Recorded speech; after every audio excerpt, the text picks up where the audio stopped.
எல்லோருக்கும் வணக்கம். Super Napier height எப்படி வந்திருக்குன்னு பாருங்கள். ஸோ வந்து பார்த்தீங்கன்னா, நீங்கள் கட் பண்ணாமல் விட்டிங்கன்னா ஒரு ஃபஸ்ட்டு கட்டிங்கில் ஒரு 100 நாள் ஆனால் இவ்வளோ ஹைட் வந்து பார்த்தீங்கன்னா வந்துடும்.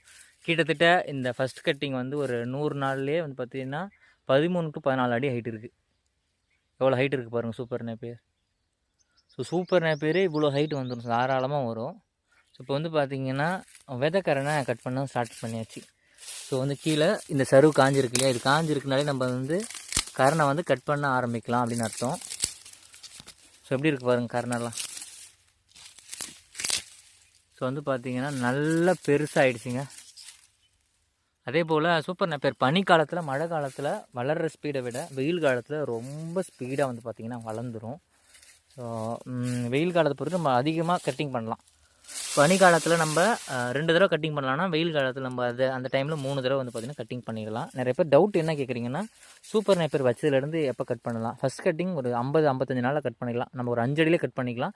இவ்வளோ ஹைட் யார் விடுவாங்கன்னா, கம்மியாக இடம் இருக்கும், மாடு அதிகமாக இருக்கும், சாப் கட்டர் வச்சுருக்கவங்க தான் இவ்வளோ ஹைட் விடுவாங்க. ஸோ நார்மலாக இருக்கவங்க 5 அடியிலே கட் பண்ணிடலாம். செகண்ட் கட்டிங்கில் வந்து பார்த்திங்கன்னா அந்த 5 அடி வரதுக்கு ஒரு 30 நாள்லேயே வந்து பார்த்திங்கன்னா வந்துருங்க. ஸோ நம்மகிட்ட சூப்பர் நேப்பியர், குட்டை நேப்பியர், ரெட் நேப்பியர், ஜிஞ்சுவா எல்லாமே அவைலபிளாக இருக்குது. கரணை வேணுன்னா காண்டாக்ட் பண்ணுங்கள். ஸோ வந்து பார்த்திங்கன்னா இன்றைக்கி வந்து பார்த்திங்கன்னா ஞாயிற்றுக்கிழமை தான், இருந்தாலும் ஆர்டர் இருக்குது. இங்கே கட் பண்ணியாச்சு. அங்கே கொஞ்சம் இருக்குது இல்லையா, கிட்டத்தட்ட ஒரு 7000 கரணை வேலூர்லேருந்து வந்து எடுத்துக்கிறேன்னு சொன்னாங்க. அவங்களுக்கு தான் கட் பண்ணியிருக்கு. ஸோ இப்போ வந்து பேக் பண்ண ஆரம்பித்தாச்சு.